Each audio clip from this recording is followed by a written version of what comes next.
Hey, everybody, what is up? Thank you so much for joining us today. We are here today to celebrate the launch of the latest EduMatch publication, EduSnap24, which is EduMatch Snapshot in Education 2024. So, just a brief history of our EduSnaps. So, if you've been rocking with us for a while, then you know that we started off our publishing journey with our very first publication back in 2016, EduSnap 16, Snapshot in Education. And pretty much what that was a collection of educators from around the world just kind of sharing a snapshot of what they were learning that year or what they were teaching that year, just kind of like a time capsule so that we could save that and have that to reference back to. So many amazing chapters in there. So we did it over the years, and now we are on number 8. So this is EduMatch Snapshot in Education 2024 that just came out. So we're here to celebrate that. If you want to get access to that, then all you have to do is to go to our website, edumatchpublishing.com, and wait for like 5 seconds, and then there will be a pop-up box, and then you just go ahead, put in your email address, and then you can download completely free, no strings attached, a copy of this book and check out our amazing contributions from this year. So some amazing stuff in there today. And we have two of our authors here today that we are going to be chatting with.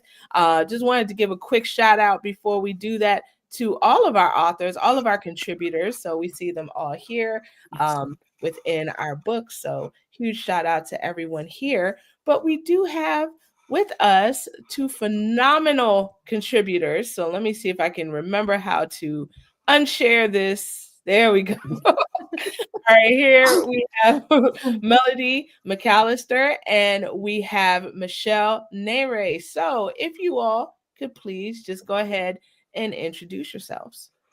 Yeah, and it's so cool because if you go back to the author's page, like Michelle, you and Michelle are at the top and I am at the bottom. And I think it's, like that's cool, right? The opener and closers.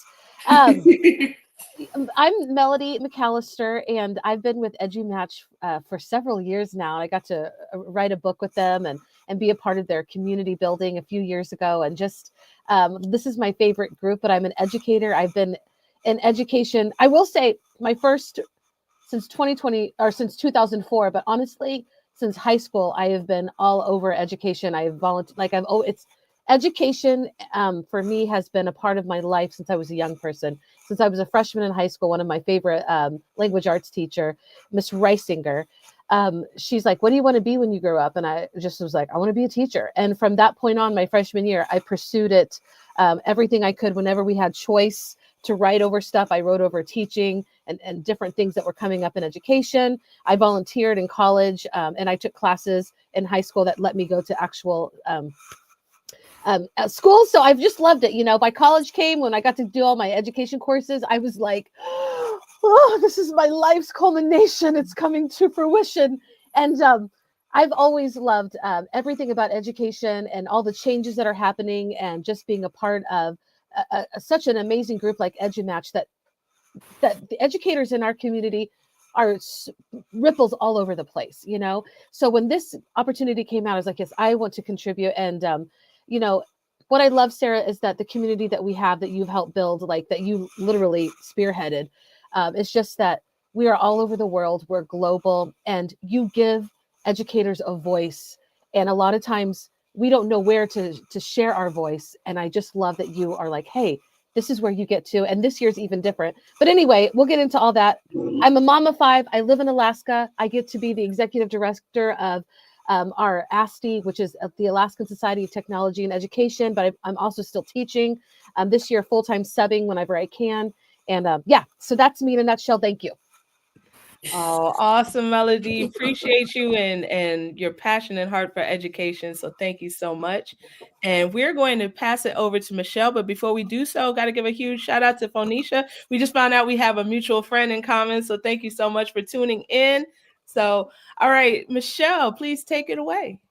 So I've been in education for 25 years. I've taught from a small little Baptist school to full on SPED 504, you name it, was in the classroom.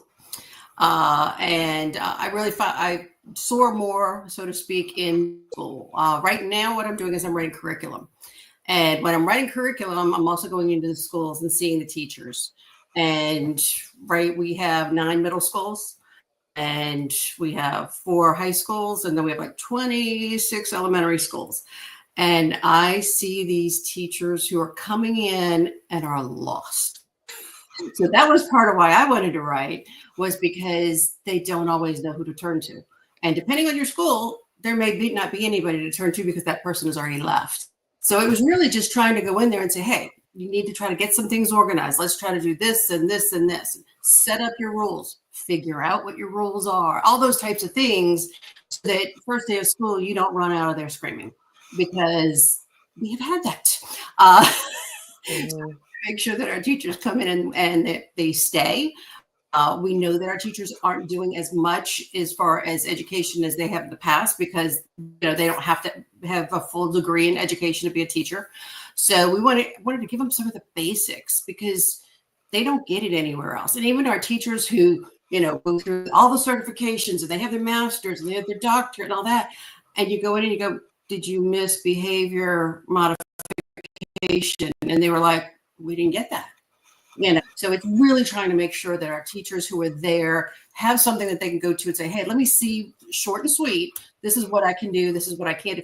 I can reset again in January, or I can redo this in August, or whatever works best for them. But for as much as I was for the kids, now I'm more for the teachers, because I know it hits the kids. So I stay fairly busy with all of that, because you're writing curriculum and everything else, but we were joking about it. We had a teacher, PD, at the beginning of the week. Most of the people who were in my position were late leaving because we were doing our social work with our teachers, because they all needed to talk and say, I missed this, I don't have this, I need this. So it's just out there to work for whoever will basically share their information with you, so that you know exactly what they need. And a lot of my teachers are really good about doing that, and they know it's a safe space. So that's me. Absolutely. And that is such impactful work and so important. And I can speak from coming from alternative certification, just how many gaps I had that I had to learn along the way. So having somebody in your corner to just kind of help you fill in those gaps goes so far. So so thank you so much for sharing about yourself, both of you. And before we continue, just wanted to give our thoughts to anyone who's affected by the California wildfires right now. We know that we have a lot of our EduMatch family who is concentrated in that area. So, if there's ever anything that y'all need, please feel free to reach out. We got you. So just wanted to say that really quickly. All right. So going into our very first question, and feel free to just pop in as you are moved to, but what drew you to contribute to the book, and how does this reflect your experiences or passions in education? I think that both of you touched on it in the intro, but if you want to go any deeper into that. Go ahead, Michelle, if you want to go first. Okay. For me, it was a matter of, this was a way, I'd already written an article for one of your pieces that you did before, and it was like, I'm getting my toe in the water a little bit more and more. And so it was like, I didn't have to try to find a way to do a whole book. I could do, hey, these are some ideas. These are some basic things. I can get them out to people who can actually use them. And then we'll go from there. If it continues on, great, we'll keep going. But it's really just, to get the information out there. Once again, I mean, our people that are out there that are on the front lines, literally, they don't get all that. And besides that, they don't have time to read everything. I mean, what we know as educators, how many books do you have sitting just around you that you haven't had time to read? So in some cases, it's that list saying, hey, did you try this, and then go on from there. Yeah, for sure. I hear you on that. And Melody, how about you? The question is, why did I contribute? Yeah, and the chapter reflects. Well, so I had contributed to a couple of EduSnaps previously, and it was closer to when I was in the classroom. And then I took a few years out of the classroom, and I was still immersed in education, but not teaching directly. I was homeschooling my kids, and I homeschooled them through the pandemic and everything like that. So I did take a break because I didn't think I had a lot of stuff to share. But last year, I was a full-time 7th grade social studies and ELA teacher at an amazing middle school here in Anchorage, called Stream Academy. And I would love to go back if they would ever have me. But then, of course, I am the ASTI executive director this year. So that's why I'm not full-time in that anymore. But I just loved my teaching experience. Is it okay if I share my blog post? Okay.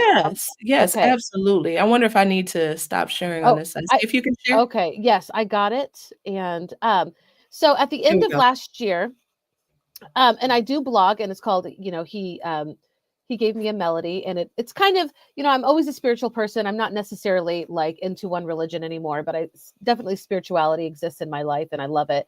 And so it was kind of closer to the end of the year, and I wrote this blog, and I love that you were able to just take, like, I didn't have to rewrite it, copy and paste. You just said, hey, if you've got a podcast or a blog post or anything, just give us the link, and you did all the hard work. So thank you for that. But mine is about like everything that I believe. I love ed tech, right? And I think a lot of us have that in common in EduMatch. But it's not just ed tech for ed tech's sake. What is important to me as an educator is how do I reach the people that I'm in front of, whether it's adults or students, because that is how you want them to learn, right? Like if you can Mhm. create an experience that is meaningful to them, it Yes. doesn't matter what ed tech tool you're using. Like if you create it and you include them into those learning experiences, then you're going to be successful. For most, I mean, there's always exceptions. It's not like a silver bullet or just the only thing. And I think that that's what I wrote about in my chapter about the experience is what a lot of us in EduMatch have in common. People I see online all the time, they're like, oh gosh, stop talking about relationships. Bleh. Like, I know that none of us feel that here, but to one point to that, it's not just relationships. Like you have to have rigor. You have to challenge your students. You have to have high expectations, but you also have to make it about them. If you don't want your students to just dump the knowledge that they just learned about, or if they did learn anything, if you don't want them to just dump it and forget it, then you have to create an experience in your classroom where they're open to learning. And that way it sticks in their brain. And honestly, I'm not trying to brag on myself, but I love students, and for the most part my students love me, and I still have relationships, like friendships with, some of my first students are in their 30s and they're doing amazing things, and they find me on, social media, and some of their parents I'm still friends with. It's because relationships are to me important, but it's not just about that. It's about high expectations. It's about inviting them in. What it matters to you. I'm wearing my Chief shirt today. When middle school boys, they a lot of Mhm. them love football, so they love coming into the classroom and giving me a hard time about my team, right? And it's funny, and it doesn't bother me if they hate the Chiefs. I mean, most of the world hates us at this point, but like it's that what do you say, camaraderie? Did I say that Mhm. word right? It's about inviting them in where they feel safe, where they can tell you, yeah, your team sucks. I mean, middle school, like, your team is skibbity toilet right now, or you have no riz, whatever. Okay, just letting them be themselves, and making it a little bit about them. That's why I wanted to share, because the last year was one of my favorite years, because at the school that I was teaching at, which I'm going to throw it out there because I think they're doing amazing work, Anchorage Stream Academy. um, I just loved it. I had such a good year. I didn't leave the classroom because I didn't want to be in the classroom. It was just, they allowed us to be able to teach in a way. And I don't know, it was just an amazing year. I wrote about it, and then you said, hey, you gave us the opportunity, and I'm like, I'm going to share this. This is one of my Mhm. favorite. This really encapsulates who I am as an educator. So Yeah, I totally feel you. So much to unpack with what both of you said. So, absolutely. I just have to say, I almost died with the skibbity Riz toilet. I, that's like I was in the classroom until 2015. And then I moved to central office at that point. So I've been a little removed from kids. So the new slang, I'm just seeing about it on Facebook. And otherwise I would be totally whoo, like what? Mhm. But they, I'm like, yeah, and my kids, they're like high school and middle school age, and they're like, we don't say skibbity toilet that much anymore. Like it's really not, but they're still saying Riz. Somebody said, do you think I have any Riz, mom? Don't ask me. That is too funny. Yeah, I'm gonna get it in about 10 years though when my daughter hits middle school age. So I'm getting Mhm. prepared, and by then it'll be like like that's gonna be the language right there. We'll be speaking in robotics or something. So okay. Anyway, I'm sorry, I'm getting off track. But all right, so to move on to the next question. As you reflect on your contribution, how do you see it fitting into the broader conversations that are happening in education today? Because both of you have extremely relevant chapters. I just like I love the book this year, Yeah. like just going through and seeing all the contributions, what everyone has shared. And I know I say this every year, so y'all are probably like, whatever, Sarah, but seriously, like this year, just the work in there is just like chef's kiss. So how do y'all see your topics fitting into the broader conversation happening in education? Well, and I'm sorry, Michelle, if you ever want to go first, you just tell me. Stop talking so much, We Melody. can ping pong. We can ping pong. You Okay, start yeah, first, and then Michelle, you start next question. that sounds good. So there's a lot about education right now and our education system that I think absolutely needs to change. And there's so much that is so old, like from over 100 years ago. Like everything about our world has advanced, but we're still doing the same thing. We're still teaching. A lot of us are still teaching the same way, and a lot Mhm. of it is built on like your expertise in your content area, right? And not really like some of the same books that we all read and our high school experiences are still being pushed down the throats of Mhm. students. It's like, come on, there's lots of things that we could be doing better and different than how we learn. So I feel like my chapter is kind of like me saying, in this kind, and I hate to say this, but in this broken system that we are all trying so hard to make better, this is what you can do inside. So even though no, all three of us, we are still trying to push the system that we're in, right? It's going to take so much to change that. So, but you can still do a lot with what you have and the influence that you have. If you think about student experience, if you're willing to learn what RIS means, if you're willing to say, why are people like, I have a TikTok and it has a lot of followers and people are saying that's so Ohio. And I'm like, no, I live in Alaska. What are you talking about? Like, if you're willing to update, and understand what they're saying and laugh it off, not take things so personally, and still include your students in the experience of what they're learning, you're going to find success. And there's so much about our educational systems right now that like kind of put our hands behind our back and we don't feel like we have success or any like say over. So that's what my chapter is. Yes, we still have some say. We can still have success in these systems that do definitely need to change. But with the influence and the relationships that we have, this is how we move forward for the best interest of our students. Love that. Fantastic. Michelle? And what I had in mind, because I'm doing more, I consider it the pre-work where it's them setting up. It's getting them organized in a way and giving teachers things that they figure out they need to know now. I'm social studies through and through, and we have the hardest vocabulary words. We have the most vocabulary words, and in Texas, we don't get a dictionary on our test. So that's one of those big things. It's like, you got to fit this in somewhere. I don't know where you're going to fit it in. And also, it's like, you can do it the old school way. Because for me, that worked for most of my students. But at the same time, if it's better for your kids to go do a TikTok, I want your kids to go do a TikTok. And I want your teachers who are experienced not afraid to go do that TikTok with them. So that may be, hey, Michelle, I want to do something different. And it's like, okay, what do you want? I don't know. I'm going to go find something, do the research on it for them, and then go teach it to the teacher so that the teacher can go and be familiar with it with the kids. Not teach it to the kids because the kids already know what it is, but it's trying to make it so that it's something that the kids would want to do. And, like we said, education's got to change. By the time it changes, I will probably be retired. But at the same time, it's like until you get there, you have to find ways that make, oh, I'm going to say the bad word, connections with the kids. And the football to me was the perfect way because I have two boys. And when I was in the lower middle school classes, literally, I'd look at my kids and go, okay, it's Monday morning. Who won? Who lost? Okay. And we're in Texas. So it's like, what did Houston do? What did the Texans do? What did the Saints do? Whatever. And we'd go into school and we'd start talking football. just because that was the connection. Maybe I have a kid who's a skateboarder and I'm going to ask them about their skateboard or something like that.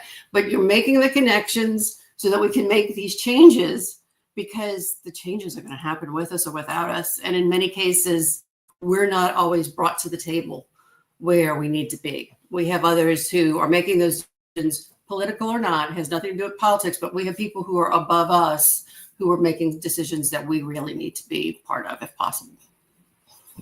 Absolutely. Can I say something to that? Yeah, well, number one, you almost made me cry when you talked about connections. I didn't broadcast this to anybody, but my 2025 one word, it found me. It's all about connections. And I see that the importance of connections in everything that I do, personally and professionally. But something that you talked about was like, we don't have to teach our students everything. You welcome your students' expertise, Michelle. And I think that if we forget that big piece, we're losing out on that connection. When we know that our students have expertise that we don't have, and we don't need to have because they have it. Like drawing on that allows for their student experience to just be top notch. And I want to say also, one of the things I love about this book, Sarah, is that everybody who contributed, we are all in different areas of education. We all have different roles. And while it shouldn't be political, but it is very political, who knows who will have eyes on some of our chapters? Who knows how these chapters will influence the reader and whatever role that they're in? And it may, I wish that it would probably be bigger, but you just never know how just sharing what you are finding your success in education will help somebody else find that as well. So.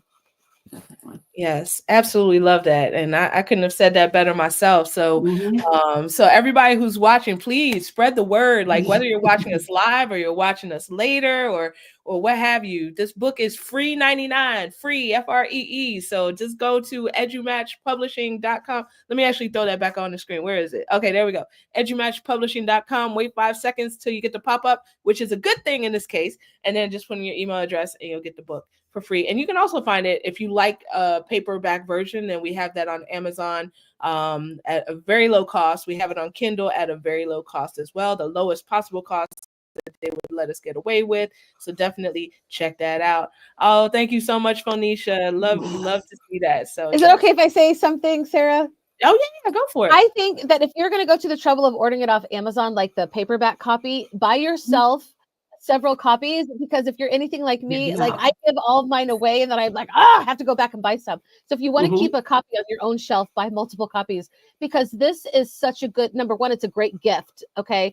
But also it's such a good thing when you're at a conference. A lot of us go to conferences. When you're at a conference and you're talking about connections and everything, just giving that, giving that to somebody else makes a difference. And I've done that over the years and it's very impactful. So that's my tidbit on that. Oh yeah, for sure. And like it's like $6 or something. So you know, you can and the other thing is that for some people, and these are the old people, me, it's like if it's in print, it's always, thank you for it's always, an idea of I like things in print better. It just makes it easier for me, or I'll tag it in my library of books and I know where it is. If it's on my computer, it might not be different. Or you have that boss or someone above you that goes, oh, wait, this was published? Yes, it was published. So that'll help you as well. When I shared this opportunity, when Sarah put it out there earlier this year, I welcomed it to our Alaskan educators. I'm like, listen, like more of you need to be contributing to this. This is a part where our voices need to be heard. And I know that what happens is a lot of people think they want to do it, but as time goes on, you either do it or you don't. So I totally get that. And but I mean, there is such power in publishing. And something that I love that you have also done, Sarah, is you have taken what we feel is hard about publishing and brought it to all of us, so that you took out the hard part of it, right? And you've also celebrated the work that we're doing. I mean, you gave us all a bio page, and so that you're Michelle, you're probably doing a lot on the side as well, just constantly helping educators. So the spotlight that you put on us, Sarah, and I hate calling you just Sarah because you're Dr. Sarah Thomas. You're an amazing, accomplished woman. You are making the waves in education, and you're making it so that all of us are able to have our voice when historically teachers don't get a lot of say in anything. So thank you for that. Yeah. Oh, thank you so much. See, Right. you're gonna make me all misty and everything. Appreciate you, but yes, I appreciate you so much, both of you. Like, thank you so much to you all and to everyone who has contributed, just for your willingness to share. And I know, like, I know how scary it can be sometimes, like, for folks to actually put their work out there. I was in that spot myself, before. Like, I remember very clearly the days where I was just like, oh, I have something to say. I'm afraid, how it's going to come across and blah blah blah. But the thing is, folks got to put it out there. Like, we're going to learn from one another, and like y'all said, you never know who is watching, who is listening, who can be influenced by your words. So absolutely. And by the end of the show today, then I'll put up the link for anyone who wants to contribute for next year's edition. Hopefully you all will come back. So we hope to have you back. But absolutely. And Phoenicia said that Michelle, she needs hers autographed by Of you. course she does. Absolutely. All right, fantastic. So let's get a little granular here. In terms of one piece of advice that you might give from your chapter or the book as a whole that you think that the readers might find the most impactful. So I think we're starting first with Michelle. Okay. For me, and this is how I function, it's being organized. Whatever your organization system happens to be. Because too often, you'll have a student who turns in a paper to you that's due in a week, and you're not going to find it because you've done so much else as a teacher. So it's making sure that everything is lined out. What are your rules in your class? That helps your kids learn how, and it's that skill that they need. Because for some of our kids, there is chaos everywhere. This is the only place that there is some normalization. And by giving them that way, whether they take that strategy on with them or not, it helps them, because they need to know this needs to be done at this time, helping schedule things out, calendar on the wall, whatever it happens to be, because our babies are watching so much stuff. Their attention span is an ant. And so therefore, they're not going to remember that you told them that they have homework tomorrow. They're not going to remember what they ate for lunch today. So therefore, whatever we can do to kind of give them some kind of structure more than anything else, because I've had people say, somebody says, oh, that teacher's really strict. No, that teacher's very structured. That teacher knows this is what needs to happen. And a lot of times what will happen for our teacher's sake is the kids function better in their class. You find out, oh, you got to go to a teacher conference with the parent, and I don't have problems with this kid. He's good for me. She's good for me, but not somewhere else because there's too much chaos going on over there. So it's trying to help the kids, and in turn, it helps the teachers, and on and on. It may help you at home with your family. Yeah, for sure. I think I could take that advice into my life. So 100%. All right, fantastic. And how about you, Melody? Well, and I want to say to Michelle that, like, being strict and structured is not a bad thing at all. And it doesn't mean that you don't have strong relationships. It means that you are consistent for your students, and they know that you're going to show up and they can trust you. And I used to, when I was a younger teacher, I thought that being strict meant that you were mean. And I don't think that at all. You can be sweet and nice, and you're true to your personality, and still have those high expectations, have that consistency, and it will build your students up. So I love that you talk about that, because it's so important. I just want to say, as teachers, educators, whatever realm you're in, we are so talented, and we create amazing lesson plans, or we create this incredible learning biome for our students. But as the days go on, as the weeks go on, we get tired, and we start checking off the things that we must be done. Especially, Michelle, I spent most of my years teaching in Texas, and I remember to count down to the test, the STAR test, right? Definitely. Or the tax test, whatever it was, but don't cut those corners because you're getting your checklist completed. Remember that even if you teach 5 periods of the same class, that it is a brand new experience for the students just coming in, and that amazing lesson that you designed to reach your students. Don't rush through it. And it's okay if you forgot, if you've already taught them or not. Like, I get that. I've been there so many times, but do your very best to make it what you designed it to be. Because when you designed it to reach your students, if you start rushing through it or just get so in your mind about, like, I've already done this, I'm sick of this, you're limiting the student experience in that, and you owe yourself better, because you went to all the trouble to do what you did, and your students do too. And I think one way to combat that is just to slow down. Yeah. Every time we do a lesson, we get better at it, right? And then we're like, oh, well, I can take this out and this out and this out. But just remember that some of those pieces that we learned the hard way with the first period can still be a part of the learning experience that you're having with your fifth period. Like, just slow down. I think we just get rushed and we get tired, and that's very human of us, and there's nothing wrong with that. But put reminders to help you slow down. Maybe it's like having your favorite snack. Maybe it's stopping when your kids first come into your period and having those conversations like Michelle was talking earlier about, like the connections that you're building.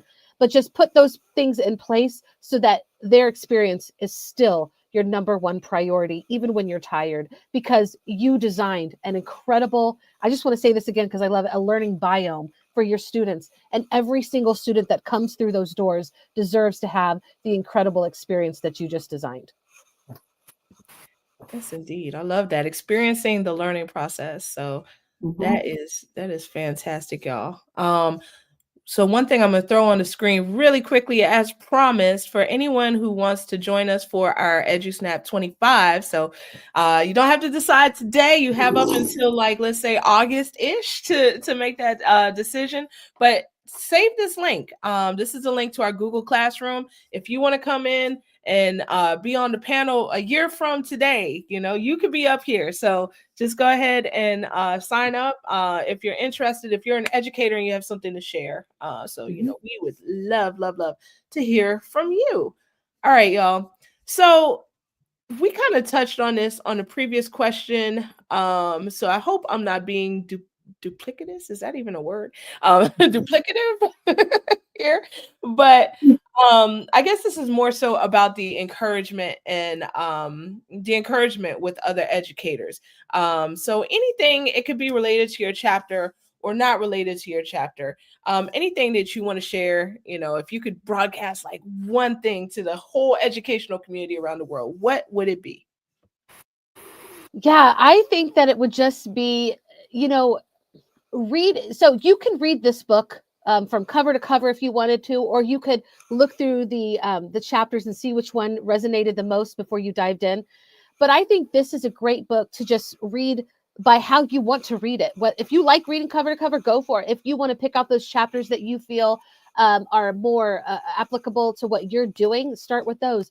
But what you're doing is even just reading is so powerful because you're connecting with that author, and Sarah has put all the information to connect with those authors. And if you've never been in a community of educators who truly care about the learning experience of their students, who are willing to learn this is a great place to start. I remember feeling very lonely. And I think that teachers that are constantly improving their teaching game and doing amazing and innovative things often feel lonely because a lot of the people around them, and I'm not trying to belittle anybody, but a lot of the people around them aren't necessarily willing to go to the extent that we are to sharpen our craft. I don't even know if that makes sense, but anyway, it does get lonely. And so if you're one of those people that feels alone right now and you know that you're doing great work, maybe nobody else is seeing it, like, this is a great book so that you don't feel alone. And then you can reach out to those authors that are just educators like every day, like everybody else is, and say, hey, how explain to me more, like, how could I make this better? Or I'm doing this, what are your thoughts on this? Any feedback? And I think that's a great way to build a connection with people that are outside of your classroom to strengthen your own skill set. I agree with what Mel said, because the thing is that your teachers or anybody else you're going to meet don't know how you work necessarily, especially if we're going through the book. So I remember one of the first meetings I had with a bunch of my teachers that I got 7 years ago, and one of them was going to be a smart aleck and said, well, how long did it take you to do this presentation? And I said, 20 years. It takes that long to create everything. So using the book as the example, you don't have to do everything in the book this year. I would pick one big project, because that generally as a teacher meant one big financial, contribution I had to make. And I'd make it, and I'd make sure it was done where I did it on cardstock, laminated it, I cut it out, I have it all organized, and I add that to what I'm doing next. Because there are teachers who will come out and say, but I can't do all this. You're not supposed to be able to do everything on time. You're supposed to be able to build. And if you're fortunate enough to have a partner teacher that even if they don't have the ideas all the time, if they're willing to cut the stuff out for or laminate it, you can work together so that it does make it a bit easier. But being lonely is very easy to do because you're working your butt off on a regular basis.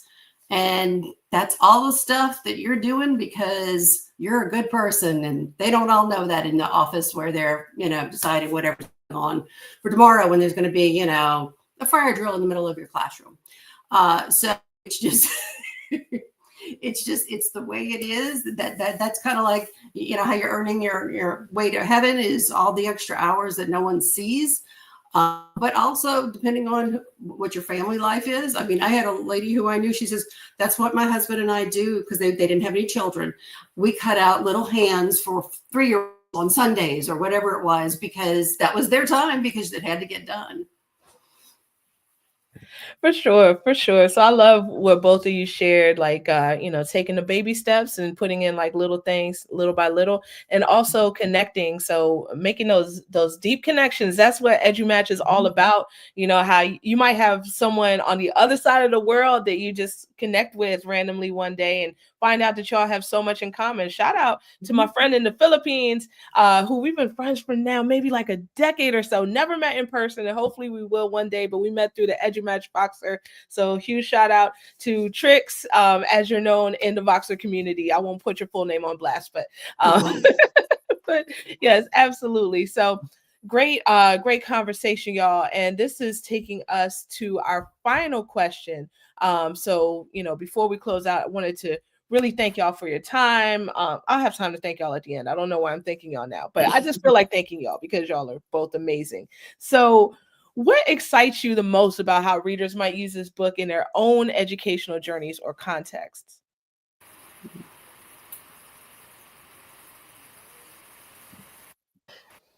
Michelle, do you want to go first? It's your turn. Oh, is it? I'm sorry, y'all. I'm so sorry. It's okay. What excites me the most, honestly, is that other educators will be like, I want to do this too. I want to share. Like I get excited when you share out this link, Sarah. Like I copied it down because I'm going to take it back to my ASTI community and be like, you should do this too. I want other educators to feel empowered by sharing their experiences. I think that, yeah, and I've said this already, but our experiences are oftentimes overlooked. But the way that we are able to encourage one another because we're all in the trenches together is so incredibly important. And your message, whatever it may be, whether it's a message of I need help, I'm struggling, or hey, this is something that I have come up to help me with whatever this situation is. And we've already talked about this a little bit, but it is so helpful, especially if you're in a learning community that isn't really willing to take on everybody's voices yet, where you're not really able to share all of that. And also, if you do participate in this wonderful experience, you're facing something that, like Sarah already talked about, how hard it is to get your message out to the world. And the whole world's not going to read it by any means. I mean, that would be really cool if they did. But it's still scary. It feels like you're kind of standing naked in front of people, being judged for just your thoughts. And this is a great step in learning how that feels and learning that your words are powerful, that you have no idea the influence that you have. And then also, once you've done that, people connecting with you, those connections again, saying, thank you for sharing that. It really resonated with me. It helped me when I was facing this. And I just think that that's a chain reaction that I want to be a part of. So that's how I feel about this whole experience. Yeah, I believe that, we have to we have to put our voice out there because there are many people that won't. And by us sharing what we know, what we don't know, asking for help will encourage other people to actually, voice their opinions. I mean, there's a lot of times if you get 2 or 3 teachers in a room, we're going to start talking about, well, how'd you do this? What'd you do there? How are you dealing with this student or this principal or what happens to be? And you can get some answers. You might not get them all, but you'll get enough of them that you have a starting point. And I think for a lot of our teachers, they need that starting point. And if you're looking at new teachers because they're brand new to everything, or on the opposite end, the seasoned teachers, we don't call them old teachers anymore where I am, the seasoned teachers who don't want to change. We're not going to change a seasoned teacher 100%. But if I can get you to do 3 lessons in a week that are different, and I'm coming to hold your hand for some of them, or your partner teacher next to you shows you how to use, TikTok or Nearpod or whatever it happens to be, you're helping to make those changes. And since we don't exactly know what our education systems are going to be like, let alone across the nation, but besides state by state, we need to be together because we're going to have to be calling on people saying, hey, what did you do? Because I'm clueless. They decided to flip everything all of a sudden, and you go, what do I do now? So I think that's going to be our thing, is staying together. I mean, as teachers and administrators, everything else, we are a very large group of people who probably have a whole lot of political power, but we don't use it most of the time. Agreed. And that's a when word. That is a word right there. And Michelle, when you said, I'm sorry, I didn't mean to cut you off. When you said voice their opinion, honestly, it's their expertise. We do not give ourselves the credit that but and a lot of people are like, oh, I'm not an expert in this. Excuse me. But if you have been teaching for a few years and you're starting to see what helps kids or what doesn't help, and you're honing in on that and making a better practice, you are becoming an expert in your field. And when you publish, when you actually take the time to publish, whether it's your personal blog, whether it's your podcast, whether it's EduSnaps, your word becomes even stronger. And I don't think that people think about the influence, but your influence becomes stronger. And just like Michelle said, when we band together and we share these experiences, that's one way that our connection is growing and one way our power is growing. So everything you're saying, Michelle, it's our expertise, and oftentimes get overlooked. This is how we show the world what we're learning and what we're about. Yeah. Man, y'all have me fired up right now. EduMatch policy coming up. Say no, I'm just joking. EduMatch policy advocations, but no, that might actually be a thing. But I didn't say that. But anyway, but yes, this was fantastic, y'all. I really appreciate y'all taking the time to come and share about your chapters and share your insights and your expertise. This was beautiful. So thank you so much to Melody and to Michelle for being here. Thank you to everyone for watching. And before we go, just going to drop a little bit more information on you. Let me just bring this back up. So we have our book here that you can find on our website, edumatchpublishing.com. In addition, thank you to all of the contributors to the book that are listed here. And if you want to sign up for next year's edition, if you're an educator, then you can just go ahead and find our bit.ly. This will drop you right into the Google Classroom. Just some words of advice for the Google Classroom. Do it with a personal account. If you do one that is your district account, or one that, is your branded domain that ends in, whatever website you bought.com or .org or whatever, it may or may not work. So you might want to just use a straight up gmail.com email address to before you go on this link. If it doesn't work, sign out of everything, like on your Chrome browser, sign out of all accounts, and then sign back in with your gmail.com. Thank you so much, Monisha, for tuning in. Appreciate you doing that. Yeah. And then pretty much what you can do is that you can submit on anything that you are teaching or learning about in 2025. Early contributions are very, very much welcomed. I think, Michelle, you might have been our first contributor for this year. So very much appreciated. But, we take them up until the fall. So if you need a second to think about it, that's totally fine. But just you could share it you could share a blog that you've already written. You could share an original piece of content, anything that you have the rights to. You could even take a podcast episode that you've done and share that with us. We use artificial intelligence to make that into a chapter in some cases. So that's something new that we've been working with, Sign of the Times, try to pivot. This was our first year doing it, and it worked out pretty well. So we're going to continue doing that. So yeah, and if you do have a podcast guest and they can be a co-author with you or something like that. And in addition, just a little bit more about EduMatch. As you know, we have publishing, so we have about 100 books that we have currently published, taking a little bit of a hiatus for that as we pivoted to our professional learning branch. The EduSnaps are still going, but in terms of new submissions, we've taken a brief hiatus on that. We'll be bringing it back at some point in the near future. But you may be eligible for free professional learning through EduMatch, through one of our partners, Google or Adobe. So just contact info@edumatch.org to see if you might be eligible for that. I felt like there was another slide, but I don't think it carried over. But anyway, with all of that being said, we want to wish you all the very, very best. Check us out on Facebook. If you're not in our Facebook community, we invite you to do so. Facebook.com/groups/EduMatch and our website, edumatch.org. We are on Blue Sky. Check us out, EduMatch. We're also on Instagram, LinkedIn, yeah, and Facebook. So Can I say something? Yeah, please do. I always have to say something, right? Okay. EduMatch changed my trajectory. EduMatch changed my trajectory in education and in all the paths that I have gone for almost a decade at this point, or the bigger part of a decade. Being connected with like-minded educators who help you grow is a way to change your professionalism. And Sarah calls it, our PLN, our professional, or PLF, professional learning family. It is literally what it means to me. I know no matter where I have gone or where I travel, whatever job I have, that I can lean on my EduMatch fam to help me to figure out what if I have questions or if I have something to share.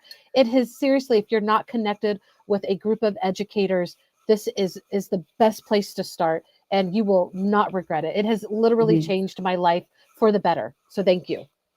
Oh, thank you so much, Mel. That was very, very sweet. And you as well, you've been an integral part of our EduMatch fam. So thank you so much for that. And Michelle, thank you as well for being part of our EduMatch fam. And we hope to continue our journey with you. And have you back for some more EduSnaps and everything else that we do. So Sounds good. Yeah. All right, y'all. Thank you all so much for having tuned in. And one more time, get your copy, edumatchpublishing.com. Wait 5 seconds. All right. So with that, we are out. So have a wonderful rest of your Saturday or whenever you watch this. Bye, everyone. Bye-bye.